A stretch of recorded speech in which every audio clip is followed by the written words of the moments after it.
something that you know.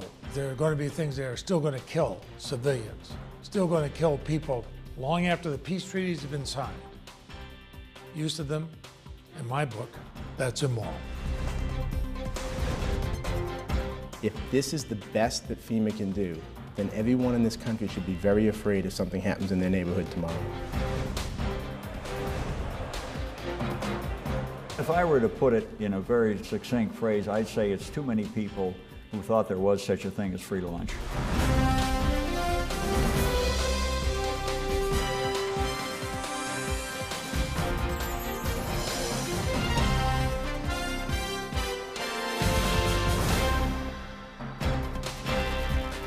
Good evening. There is no such thing as a nice weapon of war. After all, weapons are designed to kill.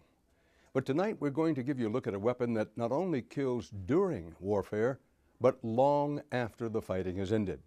And the victims are people who never fought or are no longer fighting. These weapons are cluster munitions, or cluster bombs as they're more commonly known.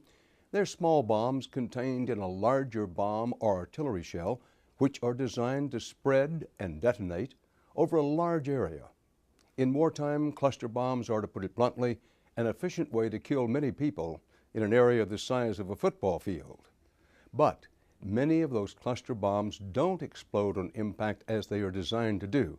They go off with deadly effect after the war is over, killing people trying to rebuild their normal lives, or, all too often, curious children. That's what's happened in the wake of the war in the summer of 2006 between Israel and Hezbollah, the Iran-backed radical Islamic militia in southern Lebanon. That war raged for just 34 days, but people in southern Lebanon are still dying today because they stumble over cluster bombs like these. It's about the size of a soda can and just as innocent looking. That white ribbon attached to the top is supposed to arm the bomblet when it's dropped. This is how cluster bombs are supposed to work, as seen in this Air Force video. Large bombs or missiles disperse hundreds of bomblets across a wide area, but the bomblets often don't explode on impact the way they are designed to. The duds, also called submunitions, hang in trees or lay on the ground. Weeks or months later, just the slightest disturbance can set them off. A controlled explosion is the only way to neutralize the duds that fail to explode. When I got here and climbed up the stairway over there, we could see them hanging in the trees. They were in the yard. They were up on the veranda in the stairs. We even found some inside the home. Mark Garlasco went to southern Lebanon soon after the war to assess the damage. Garlasco now works for the organization Human Rights Watch. He was a senior military analyst for the Pentagon. We recently met him in the southern Lebanese village of Yokmor. Well, when I first got here shortly after the ceasefire, walking down the street was actually pretty difficult because there were submunitions, littered everywhere. And so you would have to zigzag as you're going around and just be very careful. Garlasco introduced us to Jamal, who returned to her village when the shooting stopped. Very, very dangerous because we have to walk carefully. It's a bomb everywhere. The house was terrifying, the glass everywhere. Jamal's house in the village was still standing, but she and her mother-in-law found cluster bombs everywhere. My baby can't go outside because maybe a bomb will explode. I don't think that in America you have this problem. هلا أنا جيت لقيت هون الأرض كلها مبدورة وهون فوق وأسطح. Neighbor Mahmoud Barakat says he found 50 cluster bombs in his small olive grove. Like him, most residents in this area of southern Lebanon are farmers. With dud cluster munitions covering their fields, most were forced to watch their harvest and income rot away. After the war, Garlasco was touring a hospital when 3 children were rushed in. Hassan and Sukna had just returned to their village and were playing near their home when a cluster bomb exploded at their feet. They barely survived. زتتني لورا مترين طلعنا صرينا برا قمت حطيت ايدي على صرينا صرت اركض قول الله اكبر. Hassan spent several weeks in the hospital. More than a year later, his father tells us he still has pain in the belly and has trouble eating. Sukna still has shrapnel embedded in her liver. She says she misses school often and worries the same thing could happen to her young siblings. There are many victims, like Hassan and Sukna. The United Nations says 67 children under the age of 18 have been injured or killed by cluster munitions in Lebanon. Golasco says that's because so many of the cluster bombs did not explode when Israeli troops first dropped them. They're designed very poorly, and therefore they have a very large dud rate. The dud rate means that there are a number of these weapons that just don't explode when they hit the ground. The bomblets come down, but they don't explode when they hit the ground. That's right. They're designed to strike the ground and blow up, but that doesn't always happen. And so you get large numbers of dud fields, which basically turns into a minefield on the ground, and it creates a humanitarian crisis because now people are in their homes, in their fields, driving around in basically landmine fields. On the day we visited Yokmor, 16 months after the war ended, mine removal teams found 2 more dud cluster munitions in an olive grove and field. A non-profit group called MAG, or Mines Advisory Group, is trying to clean up Yokmor. So far, MAG workers have removed more than 6,200 dud cluster munitions from Yokmor alone, and they find 2 or 3 more every day. We've discovered a submunition, an M-series submunition. It's in a fully armed state. It's slightly corroded, so it can't be made safe, so this will be destroyed later today. The lethal radius of one of these submunitions is anywhere between 8 to 10 meters. Andy Gleason, one of the MAG workers, says the small bomblets blend easily into the brush and can be difficult to see. If this cluster submunition exploded, everyone in a 30-foot radius would likely die. This lethal radius makes cleaning up cluster munitions an especially dangerous job. At least 13 mine clearance workers have died on the job in southern Lebanon. Every foot of contaminated area must be gingerly checked twice. A MAG team in heavy protective gear demonstrated the painstaking process for us in a safe area. Not one rock is left unturned. After the inch-by-inch visual search, a mechanical mine detector rechecks the area. Every afternoon at 1 o'clock, all the dud cluster submunitions found that day in Yokmor are destroyed. You can see just how devastating a bomb blast can be in this controlled detonation of just 2 cluster bombs. Israel has come under intense internal and international criticism for its use of cluster bombs in the 2006 war against Hezbollah. The war started when Hezbollah, which the U.S. labels a terrorist organization, sent its fighters across the border into Israel here, where they killed 3 Israeli soldiers and kidnapped 2 others. That raid provoked an Israeli retaliation. The Israeli military used everything from warplanes and rockets to tanks and troops in an effort to destroy Hezbollah.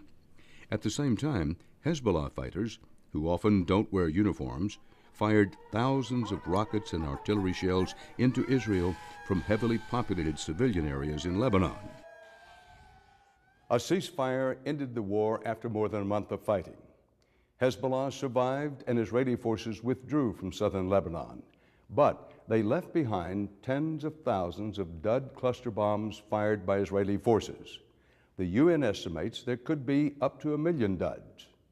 It may surprise you to learn where many of the cluster bombs used by Israel in the war came from. Most of the cluster munitions used during the war in Lebanon in 2006 were American-manufactured weapons that Israel has received from a variety of different agreements that they have with the United States to purchase and acquire weapons of war. At least 8 U.S. publicly traded companies have made cluster bombs or their components, including General Dynamics, Honeywell, Lockheed Martin, and Raytheon. Garlasco says there are upwards of 1 billion submunitions in the U.S. arsenal.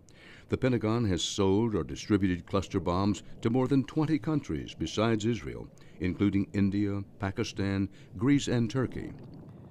Hezbollah also used cluster bombs during the war, firing about 100 Chinese-made cluster munitions and thousands of rockets packed with ball bearings into Israel. But this was the first time Hezbollah had used cluster munitions. Mark Galasco of Human Rights Watch believes Hezbollah got its cluster bombs from Iran through Syria. Well, we know Hezbollah was able to get the weapon. The concern is that other non-state actors will now have access to them or already have them in their arsenals. And then what if you have an organization like Al-Qaeda that was able to get some of these cluster munitions and use them in civilian areas? It's something that's of grave concern. How expensive are they? Oh, they're actually very cheap. Cluster munitions are fairly cheap. You can get them, I mean, it's not like I go out and purchase them on the open market, but when militaries buy them and you buy them in bulk, you can get the submunitions down to less than $1. You see on this one, it says 5-76. This means this bomb was loaded with the cluster munitions in May 1976. Chris Clark is the United Nations Program Manager for Mine Clearance in southern Lebanon. In the unusual garden in front of the UN office in Tyre, Clark keeps some of the bomb parts he's found in Lebanon. He says the UN has found 6 different types of cluster submunitions. One type was manufactured in Israel, and some of the American weapons were left over from the Vietnam War. Every type, he says, has often failed to operate correctly. Practically everything that could go wrong with these has gone wrong, and we see this on numerous sites. We have a type of cluster bomb here called an M85. It's an Israeli-designed cluster bomb. That has a manufacturer's and a military in-service failure rate, if you like, of less than 1%. It's 0.085% on there. We have proven on the ground here that this munition has a failure rate in reality of at least 10%. Clark says on average the cluster bombs they are finding have about a 30% failure rate, but some fail as often as 70% of the time. This map in Clark's office shows the 963 cluster bomb strikes the UN has found in Lebanon to date. Clark, who has worked in several other nations removing cluster bombs, says he was surprised by the number of dud cluster munitions in Lebanon. After the NATO bombing campaign in Kosovo in 1999, Kosovo had what was considered a huge cluster bomb problem. We had cleared around 25,000 individual cluster bombs, and that was considered to be about 90% of the overall problem. Here in South Lebanon, in the last year and a bit since the end of the war, to date we have cleared over 135,000 individual cluster bombs, and that's compounded by the fact that South Lebanon is a very small location. The end result is there's not much of day-to-day life in South Lebanon that's not touched in some way, shape or form by these munitions.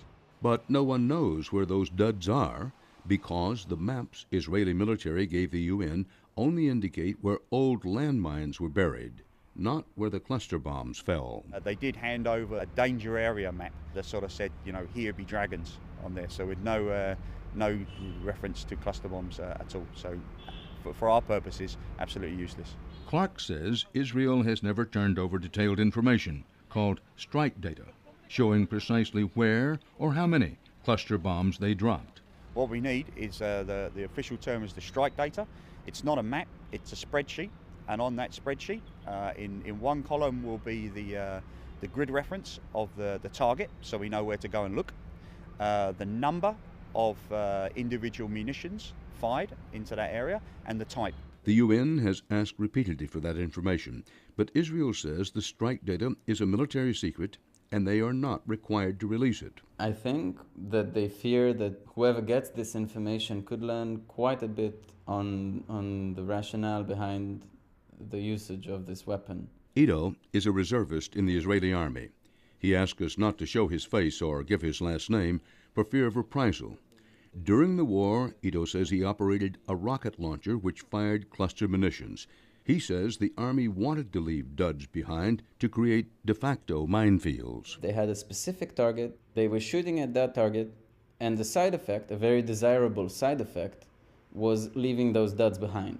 These duds prevent those people, the Lebanese that they were shooting at, it prevents them from returning to those places. And in a military point of view, that's a really desirable outcome. You don't have to go there, but you get the place mined. Ido says his unit launched most of the cluster munitions during the last few days of the war. The UN says it has evidence Israel dropped 90% of the cluster munitions during the last 72 hours of the fighting, when a ceasefire was imminent. A recent internal Israeli army investigation concluded that cluster munitions were only fired in civilian areas in direct response to enemy fire from Hezbollah. This video, released by Israel, shows what they say is Hezbollah launching rockets from civilian areas. Ido, the Israeli soldier, thinks the strike data would show something else. He thinks it would show that Israel was deliberately targeting cluster munitions on civilian areas, heedless of the consequences. He says that could violate the agreement under which Israel bought the cluster bombs from the U.S. and the international laws of war. It's a weapon that you have no control on after it's fired. It's a stupid bomb. It's not guided, not aimed, not nothing. It's just gonna go boom. And when you shoot this at an area where there's a high chance of civilian presence, then according to the Geneva Conventions, you could be charged with crimes of war. But a committee appointed by the Israeli government to look at the performance of the Israeli Defense Forces during the war found no evidence that the military consciously violated the rules of international humanitarian law. But the committee did say the use of cluster bombs should be reevaluated. And regarding the use of the weapon, quote, there was a sustained state of vagueness in instructions, lack of operational discipline and orders that led to deviation from explicit command regulations that was not recognized or prevented, end quote. We wanted to ask the Israeli Defense Forces about their decision to use cluster bombs, but they declined to be interviewed on camera. They did send us a written statement which reads in part, quote, Israel made use of legal weaponry only, including cluster munitions. It should be emphasized that international law does not prohibit the use of cluster munitions. Not only is the use of cluster munitions legal, it is a form of weaponry used by virtually every army in the Western world. In its use of cluster munitions, Israel acted in accordance with the laws of war, particularly the principles of distinction and proportionality, end quote.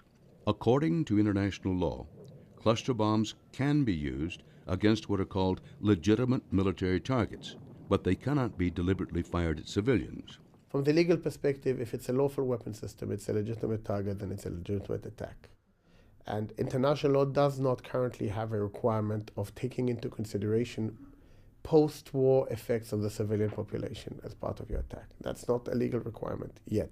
Dan Reisner, the former head of international law for the Israeli army, says legally Israel was within its rights and within the law when they launched cluster munitions.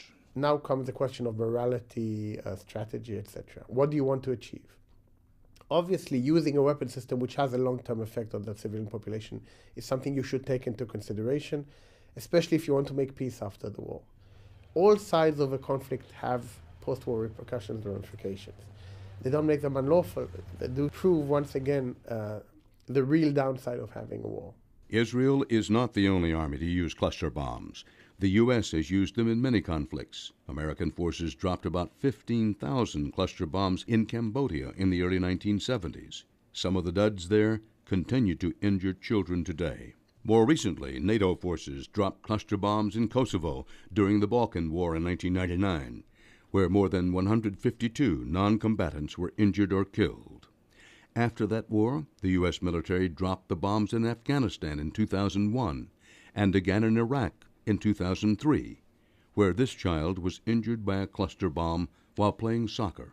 The U.S. Defense Department declined to be interviewed for this report, but an official source told us the U.S. is opposed to banning all cluster munitions because, quote, the U.S. Armed Forces rely heavily on cluster munitions for indirect tactical fire, as do many other militaries in the world, unquote. Democratic Senator Patrick Leahy of Vermont thinks this Pentagon policy is just plain wrong. I think it's immoral. It'd be immoral to use poison gas, for example. It'd be immoral to use chemical weapons. When something that you know, long after armies have left the battlefield, that there are going to be things that are still going to kill civilians, still going to kill people long after the peace treaties have been signed. Use of them, in my book, that's immoral. Retired Major General Giora Eilen is the former head of military planning for the Israeli Defense Forces. He says cluster bombs are no worse than other weapons of war. It is, I would say, naive to believe that these are the most deadly or most lethal weapons that are used even against civilians. Much more civilians are killed by, let's say, ordinary other bombs, whether they are sometimes Israeli attacks in Gaza or in Lebanon, or American attacks in Afghanistan or in Iraq. So there is nothing so specific about this. You want to support a war when you only kill the bad guys. But whenever you begin to see pictures of innocent civilians, children, women, in the streets, you tend to say, well, that's not exactly the war that I supported. But unfortunately, to a certain extent, these are part of the results of this war, whether you like it or not. Senator, you must hear this kind of criticism time to time. Say, listen, Senator Leahy's a nice senator, and he's an idealist, and that's good, but we can't always apply idealism to our military strategy, tactics, and weaponry. I'm not trying to apply idealism. I'm trying to apply realism. I have a pretty good idea what is needed. I talk to an awful lot of military. There are certain things that if we can get rid of them, we should. I don't think you will find many in our military today, if any, or commanders in the field, say, sure, let's use something that's got a 20 or 30 or 40% dud rate. They're not going to, because their own soldiers might have to march through that same area a month later. They don't want to do it. They know better to do it. It's not being naive. But retired Israeli General Eiland says the situation is much more complex in the kinds of wars often fought today. One of the problems is that whenever you fight against terrorist organization or guerrilla organization, then the ordinary question that usually commander used to ask their intelligence officer, where is the enemy, are not relevant anymore, because the real questions today is who is the enemy? And this is a very confusing question, or at least the answer is very confusing, because there is no clear definition between combatants and other people. Senator Leahy says that moral and tactical considerations should lead the U.S. to stop giving and selling these weapons to other countries. We should not be exporting them. I don't think that there is any clear way you can guarantee how they're going to be used. I'm very much in favor of not exporting our cluster munitions to any country, because they do become indiscriminate weapons of war, and if mistakes are made on either side in their use, if their American munitions are used, America's going to get the blame. Senator Leahy has already had some success in his policy. He sponsored legislation signed into law by President Bush that will ban the U.S. from selling or trading stockpiled cluster munitions to other countries for 1 year. But the senator faces an uphill battle to win an all-out ban on cluster bombs. Earlier this month, the U.S. Army announced that Lockheed Martin will make the next generation of cluster munitions, bombs that are expected to have a lower dud rate. Meanwhile, Mark Galasco and Human Rights Watch plan to release a report later this week that they say finds Israel violated international humanitarian law when they used cluster bombs during the war. Human Rights Watch previously released a report that accused Hezbollah of war crimes. Coming up next, a personal pledge from the director of FEMA 7 months later.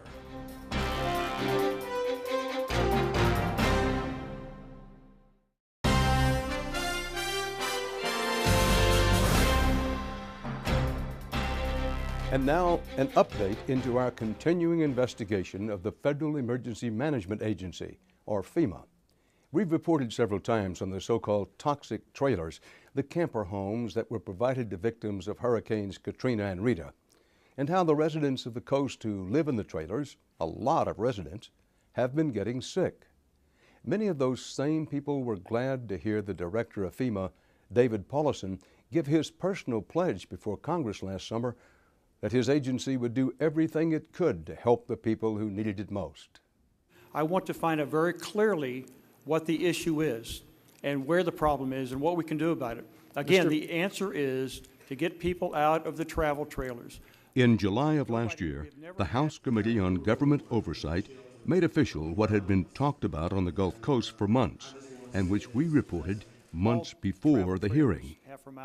The toxic chemical formaldehyde was making people who lived in FEMA trailers sick. At the hearing, FEMA's administrator, David Paulison, tried to assure Congress that FEMA was fixing the problem. But Committee Chairman Henry Waxman was not impressed. The public was appalled by the incompetence of FEMA after Hurricane Katrina. Regarding formaldehyde in FEMA trailers, I see the same indifference, lack of concern, and incompetence. What about where people were living?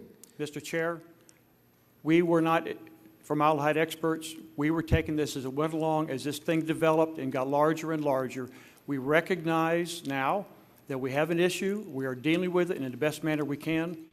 Committee members were irate over independent tests of hundreds of trailers that revealed high levels of formaldehyde. One of those trailers was Lindsay Huckabee's. She had lived in a FEMA mobile home in Mississippi for the past 2 years and traveled to Washington to testify. Afterwards, she got a personal promise from the head of FEMA. We just need to come out and talk to you, and if your trailer's We first met Lindsay Huckabee 6 months prior to the hearing, when we accompanied the Sierra Club on a visit to test her family's mobile home for formaldehyde. Lindsay, her husband Steve, and their 5 children had been sick continuously since moving in, just after the storm. This is what she told us then. The nosebleeds and stuff were down to maybe 1 every 2 weeks, but for a while there it was several a week. The Sierra Club's test results, performed by an independent lab, came back positive for formaldehyde. And though FEMA delivered a replacement to the Huckabees, the second home also had high levels of formaldehyde. That was before the hearing and Paulison's promises. But it's been 7 months since Huckabee met Paulison, and she says she has not heard a word from FEMA in Washington. The family continues to share this cramped mobile home with 1 bathroom and room for just 3 beds, shared among the 5 children. It's me. 3 in this room, 2 in that room, and actually it's 4 in this room, 1 in that room. Michael sleeps in here with me. The Huckabees are just one of thousands of families who complained about formaldehyde. Formaldehyde can be found in the glues and particle boards of building products, such as the walls and cabinets of trailers. Most experts say it is a known carcinogen and can cause a variety of health problems. Many health and safety organizations recommend very low exposure limits. In fact, back in 2006, FEMA was concerned enough about reports of formaldehyde that it asked the Centers for Disease Control for guidance on what a safe level of formaldehyde would be. The CDC's Director of Toxicology sent an email to the upper levels of FEMA and said when it came to formaldehyde, quote, "It is a matter of science policy that there is no safe level of exposure." But FEMA never included these concerns in any report. Whenever I found out that, since way back in 2006, people knew about the formaldehyde, they knew the symptoms, I got very angry. For months, I didn't know what was wrong with my kids. Over a year, really, I didn't know what was wrong with my kids. And somebody knew. Somewhere, there's still people who don't know why their kids are sick, why their nose are bleeding, why they're missing school with, coughs and ear infections and things like that. The Huckabees say these symptoms started only after moving into their mobile home, and scientific studies suggest that these symptoms could likely be caused by formaldehyde exposure. Michael was born shortly after we moved into the trailer, actually within 2 weeks of us getting our first FEMA trailer, and he just turned 2. He's been back and forth with sinus infections, ear infections. He also, for some reason, has been turning blue. And we did some cardiac tests on him and everything and established that it's not his heart. Popcorn! My children have missed a lot of school since we've gotten in the FEMA trailer. Last year, Layla was in kindergarten and she missed 43 days, I believe. I had nosebleeds a lot. The Huckabees, like many others, cannot afford to move out just yet. The medical bills have definitely offset what we should be saving by living in the FEMA trailers. Most people think, well, you've been living rent-free for 2 years, you should have been able to buy a house by now. But we're spending close to what we were paying on rent between medical bills, gas going back and forth to the doctor, prescriptions, things like that. Huckabee wasn't the only one to receive promises at the Washington hearings in July. Paul Stewart, a resident of Bay St. Louis, Mississippi, testified about losing his home. He also got assurances from FEMA's administrator, David Paulison.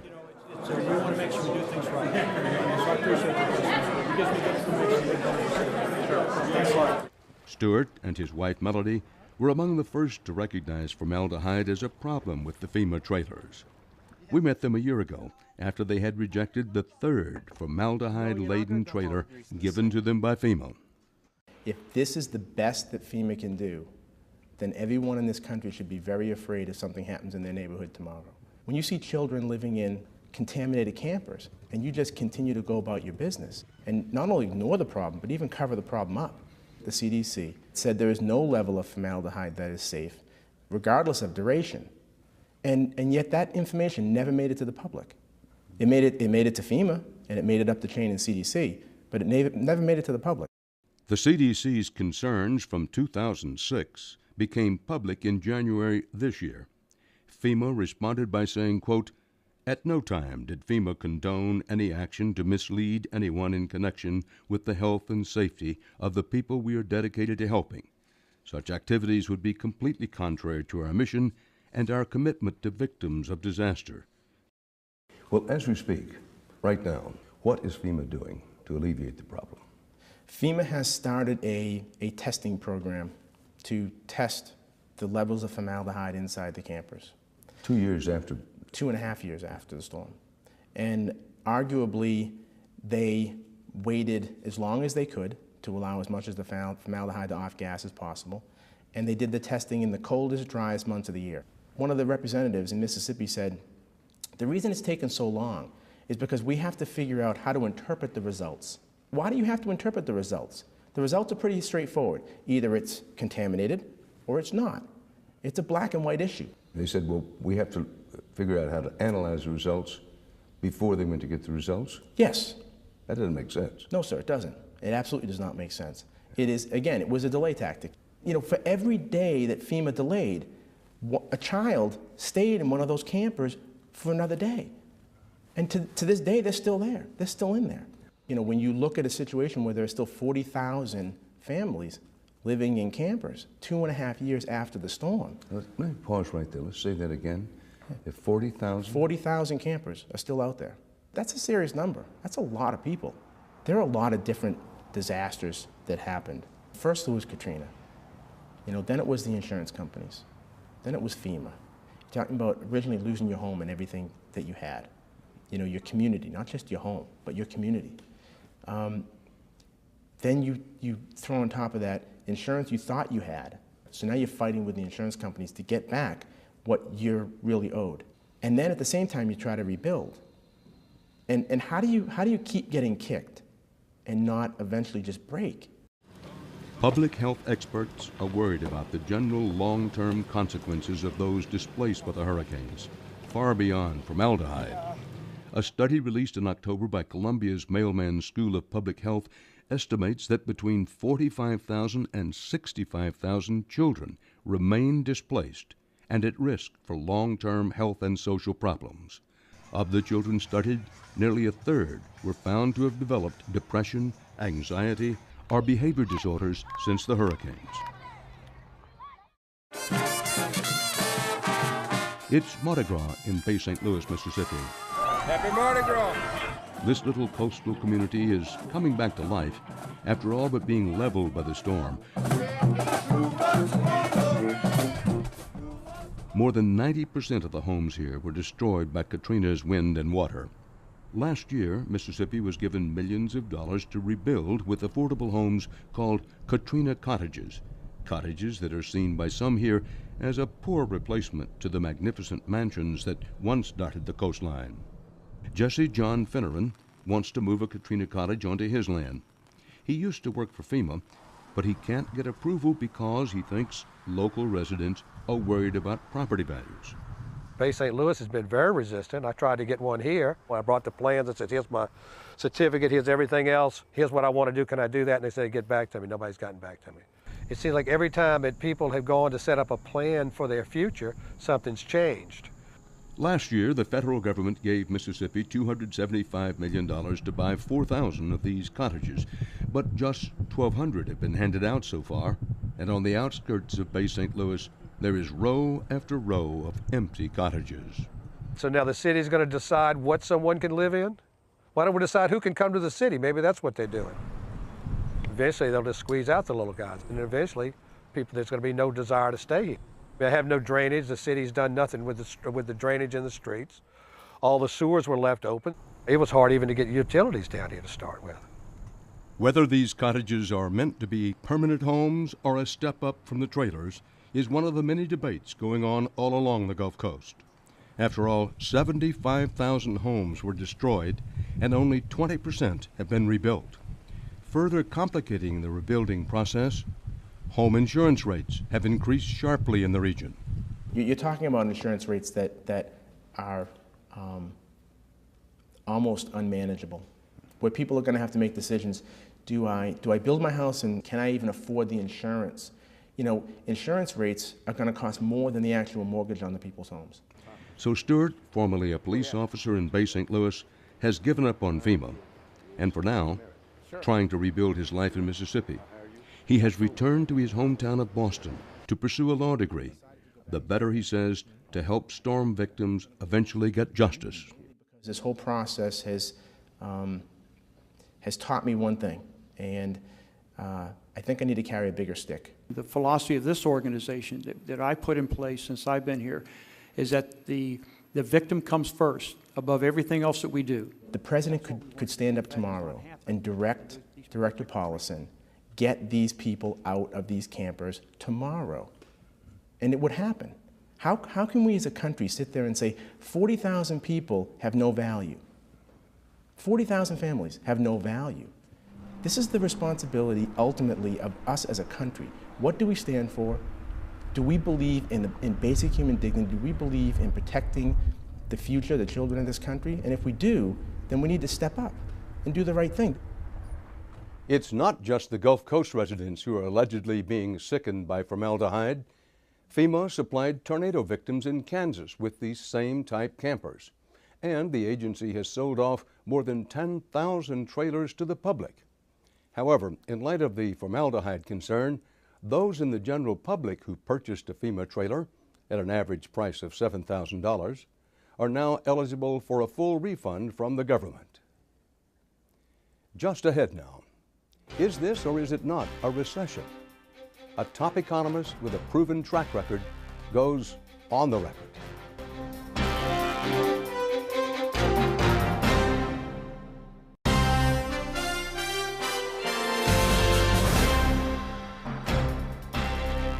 Finally tonight, we turn to a topic that has quickly become a top concern around the country, the economy. Recession, that dreaded R word, has leapt from the business pages to the front pages. Subprime loans are causing nightmares for homeowners and world financial markets. And for the first time in years, jobs are beginning to disappear even in industries that had seen growth. To try to make at least some sense of this uncertainty, we talked to Dr. Gary Schilling, a former chief economist for Merrill Lynch. For more than 4 decades, Dr. Schilling has made his living forecasting the shifting winds of the economy. He's predicted booms and busts, and 4 years ago, he raised the alarm of a looming mortgage crisis. Today, he sees more dark clouds stretching into the horizon. We're probably in a recession. It could very well be a deep recession, rank with the deepest that we've seen in the post-World War II era, and probably run the balance of this year. In other words, it may be next year before the economy starts to recover. I'll speak frankly to you, you're scaring me here. Well, the whole objective is not to scare people, it's to prepare them. It's to get people ready so that at least they're not going to be blindsided, that they're not going to be feeling, oh my goodness, I had no idea this could happen. For someone who's watching, got a good job, not getting wealthy, but middle class, economic class, doing okay, and who's watching is just saying, well, what can I do? What should I do? Any practical advice for them? Sure do. For one thing, if our viewer is like a lot of people, they have been using their house as a piggy bank. They have been using a home equity loan or a home equity line of credit to pull money out of that appreciation that's accumulated in the house over the years to cover spending on, you know, a cruise, a night out on the town, a new computer. College? College, yeah, anything. They also might have refinanced their house and taken cash out of the deal. Or maybe they simply say, you know, that house is a constantly filling piggy bank that will take care of the kids' education, early retirement, maybe a few round-the-world cruises in between, so I can go out and save less if I'm saving anything at all, or borrow more on my credit card because I know this house is going to take care of that. Right. That sort of behavior, I highly recommend, should be stopped yesterday, because house prices are declining. And our estimates are that for most people, that home equity is going to be virtually wiped out by further declines. And the average homeowner who has any mortgage at all in this country has 31% equity in their house after you take off all the mortgages.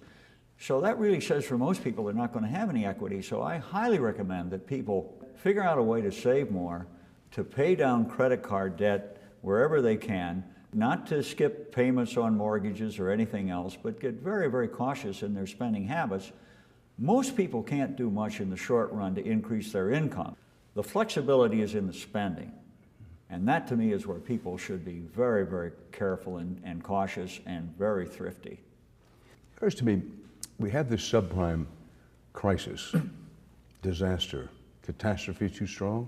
Catastrophe is a perfectly appropriate word. I don't think it's loaded. All right, now who's to blame for this, or is there any particular set of people to blame for it? If I were to put it in a very succinct phrase, I'd say it's too many people who thought there was such a thing as free lunch. The borrowers, people who had been renting, who really could not afford a house, and they accepted the idea that they could. They didn't have to put anything down. It was all the people who originated all these loans and sold them off and said, you know, that's not my responsibility. I'm making huge fees. I don't have to worry about it. It was the investors in these securities, these various securitized pieces of paper built one on top of another. They were driven to feel that they deserved 20% returns on their portfolios each and every year. Where were these regulators when this was happening? The regulators were behind the curve. There was a lot of pressure from the real estate industry to avoid increasing regulation because they were all making so much money and having such a wonderful party. And again, they were getting their share of free lunch. But the regulators and I think Congress is certainly responsible as well. We're obviously not as vigilant on this.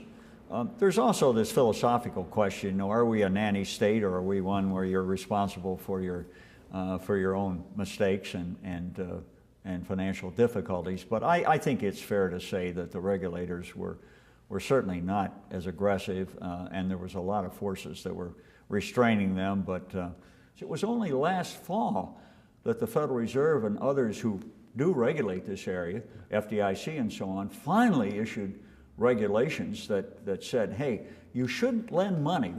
They're talking to lenders. You shouldn't lend money to people who are not going to be able to not only make the payments on this current teaser rate, low mortgage rate, but to people who won't be able to make it when it resets to higher levels. That's a no-no. They finally said that. They also said you shouldn't lend money to people who are not going to give you documentation as to what their income is. They won't but they came to this fairly late. Very late. Yeah. And by the way, a lot of the lenders and the mortgage brokers and so on, that's a huge lobby, the real estate brokers in this country. They were besieging Congress to delay this kind of regulatory oversight. These are the people who contributed to congressional election campaigns. You bet. Right. You bet. And they can marshal a lot of people if they want to, and they do. They throw their weight around. So this wasn't just that the regulators. They actually wanted to tighten up on this about 3 years ago, but were under tremendous pressure from Congress not to do so. National Association of Realtors in this country is a very strong organization. Big lobby arm. Oh, big lobby arm, yeah. And these are the real estate brokers we all know in our local communities. Well, where are we headed? I know it's hard to predict, but you predicted a severe housing downturn. You did it before almost anybody else did it. You were well ahead of the curve. In your opinion, how many people are going to default on their mortgages and lose their homes, whether they walk away with them or it's foreclosed on them? I would say at least a couple of million people who will be parted from their houses under rather unpleasant circumstances, whether they walk away, whether they are foreclosed on, default, whatever, but I would think it'll be probably at least a couple of million if you look at numbers like that. I want to get this percentage right. In the last year, correct me if I'm wrong, housing sales are down almost 35%. Right. And the median home price has plummeted almost 12%. Right. When do you think the housing market will start up again, or do you think it will? In housing, like any goods-producing sector of the economy, the mortal enemy of prices is excess inventories. In other words, when you've got more houses than are currently demanded, and we estimate that 2 million extra houses were built between 1995 and 2005. When you have that huge overhang of excess inventories, it does two things. One is it takes a long time to get rid of them, because we only build about 1.5 million houses a year, and you got 2 million excess. It takes a while to get rid of. And secondly, it's very, very lethal for prices. Prices, though, will probably continue to fall longer because of this excess inventory issue, and we see that continuing through 2010. I'm told you have the theory that for a lot of people, renting is better than buying a house. Now, there are any number of people, I'm one of them, who grew up with the advice, listen, buy a house as soon as you can. Get in a house. Rent money goes right up the chimney. It's wasted money. If you're going to save anything, you're going to have any kind of asset, get a house. There are two reasons that suggest, well, three reasons that suggest that home ownership is superior. One is the emotional. It's the, I'm a big do-it-yourselfer, and boy, you couldn't separate me from my house. My wife has been trying to do that for years. But you know, the emotional attachment, the pride of ownership, and that's certainly a very valid point. A second one has been the forced saving. In other words, if you have a mortgage to pay down, it forces you to save more money than you might otherwise. And the third factor, and the one that has disappeared, is appreciation. Right.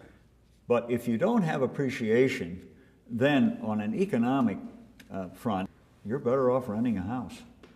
You know, I spent some time in Washington, and I hear pretty regularly in Washington, well, we may not be in a recession, we may be moving into one, but you think we're already in one?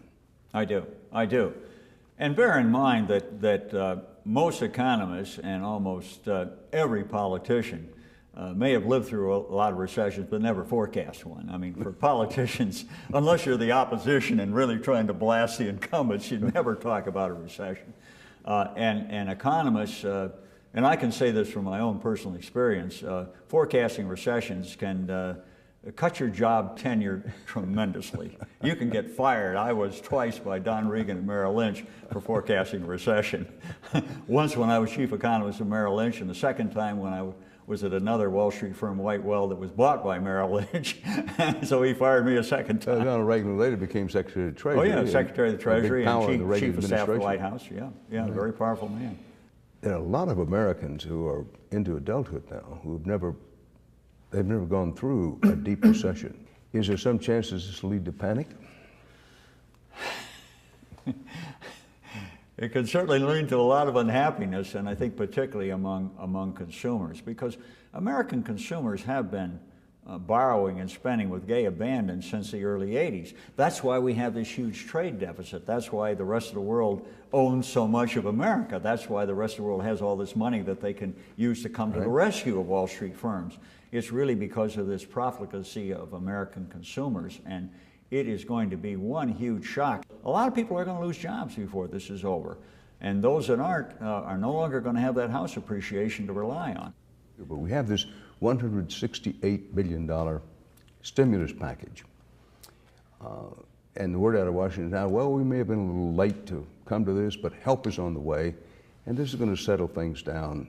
And this recession, if indeed, this is their words, if indeed it exists, is not going to be all that deep.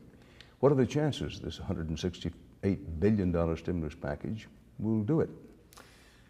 It can certainly help alleviate the bottom of the recession and give a little boost to the recovery, but it's not going to prevent a recession. I mean, first of all, they're not going to be able to get these checks out until basically the second half of the year. Secondly, people who do have the money, well, the last time we had this was 2001, and middle-class people only spend about 20% of those rebates. As far as lower-income people, yeah, they live hand-to-mouth, and they will spend it. Some of them will probably be forced to use it to pay down debts, or at least pressured by credit card companies for credit card debts and paying on their mortgage. And of course, there's another feature too. To the extent they spend that in Walmart on goods that are produced in China, that doesn't go to create U.S. production and jobs. That goes right out of the country. If you had been a member of Congress, would you have voted for the stimulus package? Yes, I would have. Yes, I would have. And if for no other reason than I want to get reelected. I mean, it's amazing what an election year can do for the zeal of Congress, for the constituents. And you know, look at the presidential hopefuls. I mean, just a couple of months ago, there was no concern about the economy. And by the way, there wasn't really in Wall Street. The politicians aren't that far behind investors in general this time. Well, I thought Wall Street was supposed to be, and I mean this respectfully, the masters of the universe, that they know all these things. Oh yeah, right, wonderful. And in my view, Wall Street was very slow to react to this. I mean, again, there was this feeling that the housing thing is confined. The subprime difficulties, I call it the subprime slime, that this was a very narrow field. And it's only very slowly that people have been willing to admit that there are some deep problems. What, in your judgment, is the economic situation going to be in October running up to the November presidential election? This is going to be much, much more severe on the consumer than any recession we've had since the 1930s, in my judgment. That is going to be particularly difficult for politicians because people are going to feel, hey, I don't have the income from my job. I no longer have the appreciation in the house that I can tap to cover spending growth. And I would think they're going to take that ire out on politicians. And I would not particularly want to be an incumbent going into the first Tuesday of November to pick a random date. Well, what are you telling the people whose investments you manage? Are you telling them, bail out, get out, put your money in a coffee can, bury it in the backyard or something, or put it into gold? What are you telling them? Well, we're of the opinion that the dollar is about to turn around and rally. Everybody's negative on the dollar, and when you get Brooklyn rappers and Brazilian supermodels who say they want to get paid in euros and not dollars, it tells you everybody's on the same side of the boat and is probably about ready to go the other way. But in actual fact, we think that the dollar has been weak because we're the first into recession. The Federal Reserve is the first to cut interest rates, and that makes rates lower here, less attractive than investing abroad. And also, we've had all the subprime and related problems. But the rest of the world is not immune. As the recession spreads abroad, and the lag is usually about 6 months between the U.S. and the rest of the world, then I think, and we're starting to see this, by the way, the U.K. Now looks like it's in trouble. The continent of Europe is not showing growth. Japan looks like it may be back in another recession, and so on. Emerging markets depend on the U.S. So I think we'll see a global recession, and then the dollar will become the safe haven, as it usually does. But there again, you know, we are an optimistic country by nature, and the economy generally grows. It's punctuated by recessions, but it generally grows, and Wall Street gets paid for a rising market. That's what generates the revenues. Well, do you or do you not describe the idea that we're destined to have China overtake us and become economic power of the 21st century? I'm not of that opinion, Dan. We did some analysis of this, and we said, how many people do they have there that you can consider middle class or upper class who have the discretionary spending power to carry that economy?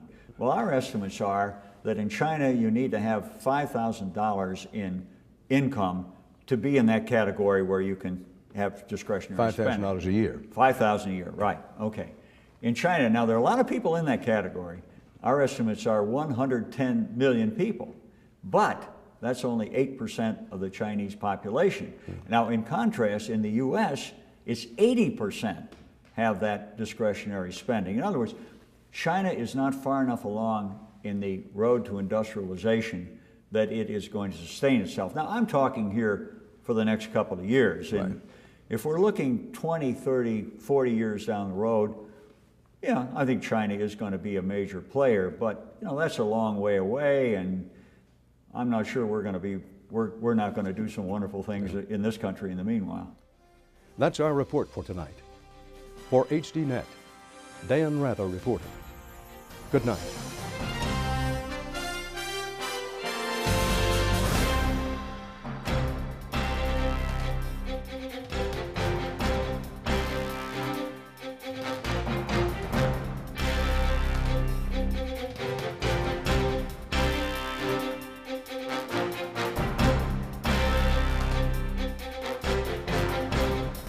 If you would like to add your name to an email list for information on upcoming programs, or if you would just like to send a question or comment, please email us at viewer@hd.net.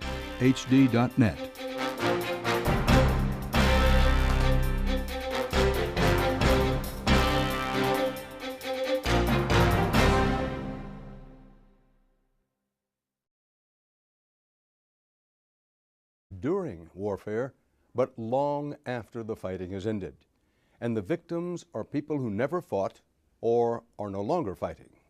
These weapons are cluster munitions, or cluster bombs as they're more commonly known.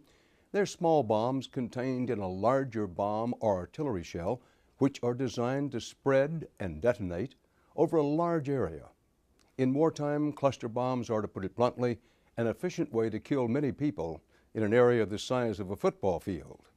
But many of those cluster bombs don't explode on impact as they are designed to do.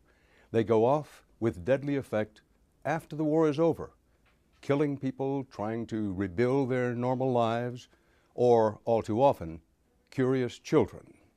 That's what's happened in the wake of the war in the summer of 2006 between Israel and Hezbollah, the Iran-backed radical Islamic militia in southern Lebanon. That war raged for just 34 days, but people in southern Lebanon are still dying today because they stumble over cluster bombs like these. It's about the size of a soda can and just as innocent looking. That white ribbon attached to the top is supposed to arm the bomblet when it's dropped. This is how cluster bombs are supposed to work, as seen in this Air Force video. Large bombs or missiles disperse hundreds of bomblets across a wide area. But the bomblets often don't explode on impact the way they are designed to. The duds, also called submunitions, hang in trees or lay on the ground. Weeks or months later, just the slightest disturbance can set them off. A controlled explosion is the only way to neutralize the duds that fail to explode. When I got here and climbed up the stairway over there, we could see them hanging in the trees. They were in the yard. They were up on the veranda in the stairs. We even found some inside the home. Mark Garlasco went to southern Lebanon soon after the war to assess the damage. Garlasco now works for the organization Human Rights Watch. He dud cluster munitions covering their fields. Most were forced to watch their harvest and income rot away. After the war, Garlasco was touring a hospital when 3 children were rushed in. Hassan and Sukna had just returned to their village and were playing near their home when a cluster bomb exploded at their feet. They barely survived. فقعت زتتني لورا شي مترين طلعنا نصرينا برا قمت حطيت ايدي على نصرينا صرت اركض قول الله اكبر. Hassan spent several weeks in the hospital. More than a year later, his father tells us he still has pain in the belly and has trouble eating. Sukna still has shrapnel embedded in her liver. She says she misses school often and worries the same thing could happen to her young siblings. There are many victims, like Hassan and Sukna. The United Nations says 67 children under the age of 18 have been injured or killed by cluster munitions in Lebanon. Garlasco says that's because so many of the cluster bombs did not was a senior military analyst for the Pentagon. We recently met him in the southern Lebanese village of Yokmor. Well, when I first got here shortly after the ceasefire, walking down the street was actually pretty difficult because there were submunitions, littered everywhere. And so you would have to zigzag as you're going around and just be very careful. Garlasco introduced us to Jamal, who returned to her village when the shooting stopped. Very, very dangerous because we have to walk carefully. It's a bomb everywhere. The house was terrifying, the glass everywhere. Jamal's house in the village was still standing, but she and her mother-in-law found cluster bombs everywhere. My baby can't go outside because maybe a bomb will explode. I don't think that in America you have this problem. هلا أنا جيت لقيت هون الأرض كلها مبدورة عنود هون وفوق وأسطح. Neighbor Mahmoud Barakat says he found 50 cluster bombs in his small olive grove. Like him, most residents in this area of southern Lebanon are farmers. With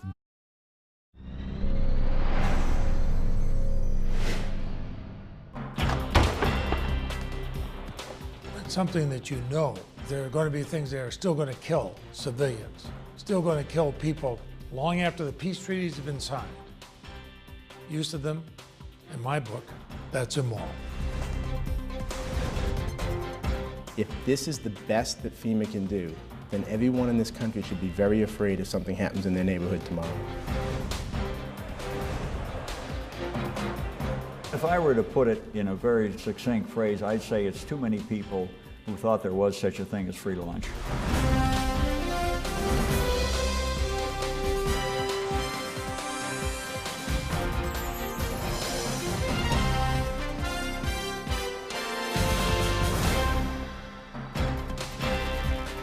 Good evening. There is no such thing as a nice weapon of war. After all, weapons are designed to kill. But tonight we're going to give you a look at a weapon that not only kills